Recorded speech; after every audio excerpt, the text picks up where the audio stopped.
Hello', আজি ৰাতিপুৱাৰ পৰা বতৰটো ডাৱৰীয়া হৈ আছে। এইকেইদিন এনেকুৱাই অৱস্থা হৈ আছে। ৰাতিপুৱা চাহ কাপ খাই মই ওলাই গ'লোঁ স্কুললৈ।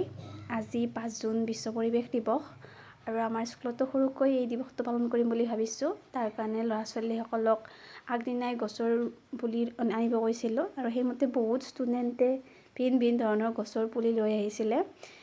তাকে প্ৰথমে হেড ছাৰে পুতিয়ে দিৱসটো আৰম্ভণি কৰিলে আৰু এটা ষ্টুডেণ্টে তামোলৰ পুলিও লৈ আহিছিলে, তামোল পুতিব স্কুলত। সেয়াই আৰু বহুত ধৰণৰ পুলি লৈ আহিছে আৰু সকলোৱে নিজৰ নিজৰ পুলিবোৰ ৰোপণ কৰাত ব্যস্ত হৈ আছে। তাৰপিছত মই কিছুমানৰ পুলিবোৰ সৰু ল'ৰা ছোৱালীবিলাকে যিহেতু ৰুব নাজানে, সিহঁতৰ পুলিবোৰ ময়ো ৰুই দিলোঁ কেইটামান। আৰু সেইফালে চাওক বহুত ধৰণৰ ফুল আছে। এইবোৰ আজি ৰোৱা আমাৰ কিছু দেখাবলৈ আপোনালোকক যত্ন কৰিছোঁ কি ৰুলোঁ আজি। এই কাৰ্যসূচীৰ পিছত আজি স্কুল ছুটি দিয়া হ'ল আৰু আমিও এইফালে একাপ চাহ খাই ল'লোঁ। আজি চাহৰ লগত বাইদেৱে বনাই দিছিল পিঠা আৰু এটা বাইদেৱে দিছিল মোক বাদাম। আজিলৈ ইমানেই, বাই বাই।